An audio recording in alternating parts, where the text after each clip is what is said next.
अंधश्रद्धा निर्मूलन समितीचे प्रणेते आणि चिंतनशील, विवेकशील तसंच चिकित्सक, विज्ञानवादी अशा नरेंद्र दाभोलकरांची हत्या झाली आणि तब्बल 10 वर्ष चाललेल्या खटल्याचा निकाल अखेर लागलाय।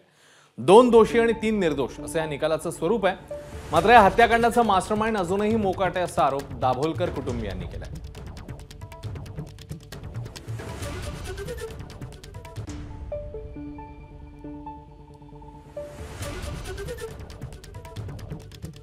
20 ऑगस्ट 2013 ही तीच तारीख आहे ज्या दिवशी अंधश्रद्धेची जळमट झुगारून टाकणाऱ्या अंधश्रद्धा निर्मूलन समितीचे प्रणेते असलेले चिकित्सक आणि विज्ञानवादी अशा डॉक्टर नरेंद्र दाभोलकरांची भर रस्त्यात गोळ्या झाडून हत्या करण्यात आली। आणि त्यानंतर तब्बल 10 वर्ष 8 महिने आणि 21 दिवसांनी अखेर निकाल लागला। सचिन अंदुरे जन्मठेप, शरद कळसकर जन्मठेप, वीरेंद्र तावडे निर्दोष, संजीव पुनाळेकर निर्दोष, विक्रम भावे निर्दोष। सीबीआय कोर्टाने असा निकाल दिला।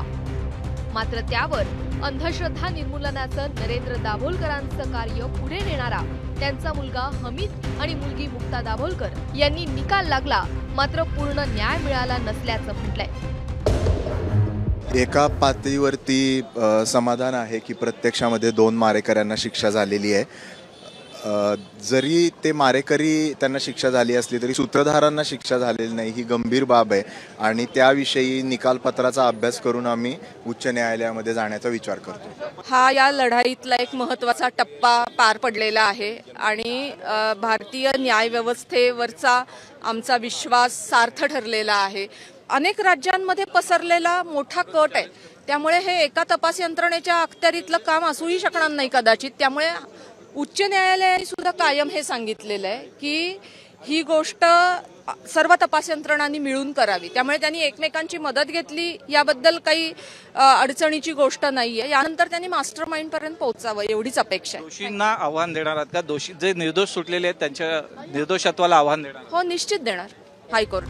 मुक्ता दाभोलकर आणि हमीद दाभोलकर यांनी सुप्रीम कोर्टात जाणार असल्याचं सांगितलं असलं तरी या खटल्यातील दोषींच्या शिक्षेबाबत सरकारी वकिलांनी एबीपी माझाशी बोलताना दोषींना फाशीची शिक्षा द्यावी अशी मागणीच केली नसल्याचं म्हटलंय। तर दाभोलकर कुटुंबियांच्या वकिलांनी तपास यंत्रणांवर नाराजी व्यक्त केली आहे। मी फाशीच्या शिक्षेची मागणी केलेली नव्हती, कारण सर्वोच्च न्यायालयाचे जे निकाल आहेत बरेचसे की ज्याच्यामध्ये फाशीची शिक्षा कधी द्यावी आणि देऊ नये असे निर्देश देण्यात आलेले आहेत।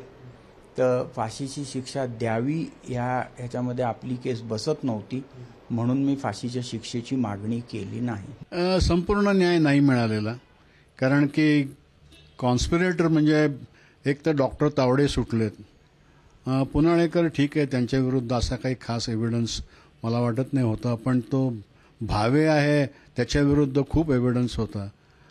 त्याने रेकी केली असा आरोप होता, पण या रेकी करून सुद्धा तो सुटला। हे 2 शूटर ना शिक्षा झाली ही चांगली गोष्ट आहे, पण तावडे आणखीन भावे या दोघांना पण शिक्षा व्हायला पाहिजे होती। त्याच्यासाठी अपिलात जाऊ आम्ही।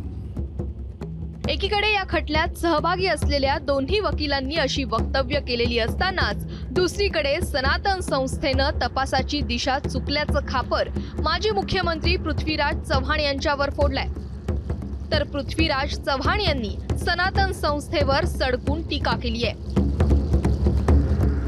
हिंदुत्ववादी संघटनांना बदनाम करणं, हिंदू दहशतवादाच्या थेरीला पाठबळ मिळेल अशी वक्तव्य करणं आणि स्वतः प्रसिद्ध होणं अशा प्रकारच्या चुकीच्या गोष्टी करण्यात आल्या होत्या।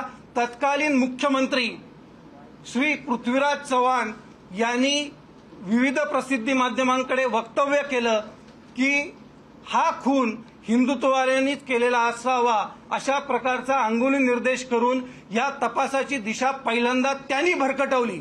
जेव्हा हत्या झाली मी कोल्हापूरला होतो आणि मला कानावर बातमी धडकल्याबरोबर माझी पहिली प्रतिक्रिया होती, मी काहीच माहिती घेतली नव्हती, की ज्याप्रमाणे काही घटकांनी महात्मा गांधींचा खून करून त्यांचा आवाज बंद केला त्याचप्रमाणे त्याच प्रवृत्तीने